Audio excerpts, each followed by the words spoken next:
En studio, Subhash Gobin, bonsoir. Bonsoir Nawal, bonsoir à tout le monde. Et en direct par Zoom, Jean-Claude Delestrac. Jean-Claude, bonsoir. Bonsoir. Alors, Subhash Gobin, qui fait l'Alliance l'EPEP et ressoulève projet Deuxième République? Est-ce qu'ils ont envie de faire un segment de l'électorat PA? Oui, d'après moi, j'ai envie de rejouer sa film de 2014, que tu vas dire, MMM avec travailler sur une alliance. Et dans cette alliance-là, ce qui s'est préconisé, c'est que Paul Béranger ou faire Premier ministre et Ramoulam pour venir président. C'est même un président avec plus de pouvoir. Et donc, résultat, élection-là, il prouvait qu'il va dire majorité mauricienne pas d'accord avec sa formule-là. Formule, va dire un président faux avec un Premier ministre, là, comme ça, qui mauricien, va dire, il bien intériorise ce système Premier ministériel, là. Et je pensais que le pouvoir doit être dans les mains d'un Premier ministre. Donc, d'après moi, ça formule-là, qui joue un grand rôle dans faire Ramoulam, personnellement, souffrir beaucoup électoralement dans sa élection générale, là, 2014. Alors, Jean-Claude Delestrac, sa stratégie de campagne-là, est-ce qu'il est capable de moder dans certains milieux? Certainement, il est capable de moder, mais c'est vrai que la population dans son ensemble, il rejette sa proposition-là, mais derrière sa proposition-là, il y a le fait que Béranger devient Premier ministre. Donc, il y a une partie de la population perd sa perspective que Béranger devient Premier ministre. Et au fait, si nous les traduisons dans le langage carré, il veut dire qu'Hindou peut perdre l'hôtel du gouvernement. C'était ça l'élément clé de la campagne. Et de manière générale, donc une majorité de la population, il rejette ça.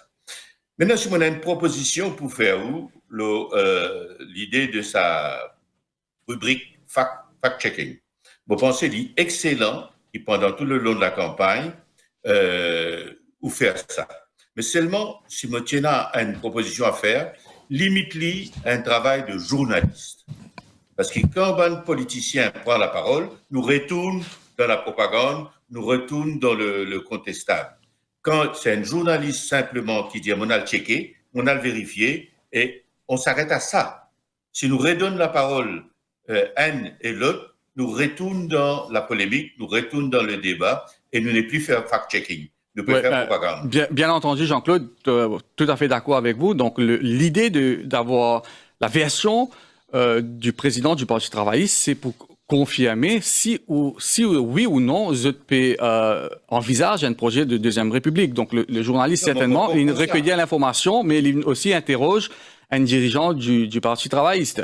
Mais, bien entendu, c'est une proposition qui nous tenait en compte. Il mettait dans son article, il dit qu'il vont vérifier auprès de X, vont vérifier auprès de Y, mais à nous sortir de la propagande, pour nous reste effectivement dans les faits et rien que les faits. Vous pensez qu'il est plus efficace?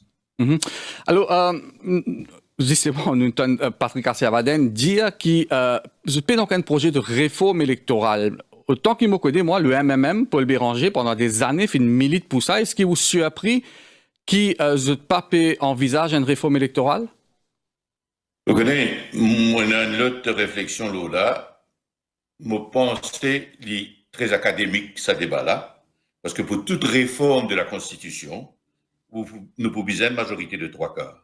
Et dans toute l'analyse qu'il m'a fait, je ne trouve aucun groupe capable de prétendre faire une majorité de 3/4 dans les prochaines élections. Et je ne trouve aucune proposition qui est capable de venir d'un camp être soutenue dans le Parlement par l'autre camp. Le résultat, c'est qu'il nous gagne une élection relativement serrée, telle qu'il nous trouve pour l'instant, et que ça va une proposition intéressante par ailleurs qui Résistance Alternative vient faire, un certain nombre d'entre elles là-dedans, je crains qu'il n'y ait pas une majorité qui peut permettre faire vote ça un amendement de la Constitution par le prochain gouvernement, ou pas tout un prochain gouvernement peut obtenir une majorité de 3/4. Alors, Subhash Gobin, nous remarquons que le leadership du Parti travailliste est très prudent par rapport à une proposition. Jusqu'à là, nous pas trouvé une proposition qui est un peu trop allons dire, libérale pour pas, justement, froisser peut-être une section de la population. Est-ce qu'on constate ça? Donc, l'alliance avec le MMM et Résistance Alternative, qui est une partie gauchiste, moi, pensez qui chacun nous a fait assez de compromis, surtout le MMM et la Résistance, pour qu'il pas amener une proposition qui est capable de faire peur. Vous voulez dire une proposition en termes de grandes réformes électorales, politiques, bonnes affaires comme ça? Oui, certainement. Certainement, parce que moi, l'expérience de ce qui me trouvait dans Maurice, de la société mauricienne, moi, pensais, moi, qui est mauricien, généralement, je suis très conservateur. Je ne suis pas content de mon aventure politique. Une grande aventure, une grande réforme, qui ne pas connaître que ça pour le finir. Nous finissons habitués avec un système.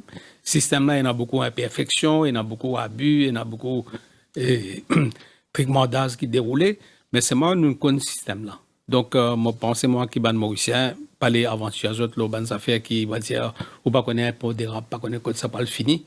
Et nous pas besoin, on va dire, limite ce qui est arrivé à l'étranger pour, on va dire, nous faire pareil dans Maurice, on comprend là. Donc, pour travailler sur l'électorat, il y a un électorat qui, justement, ça a été conservateur là.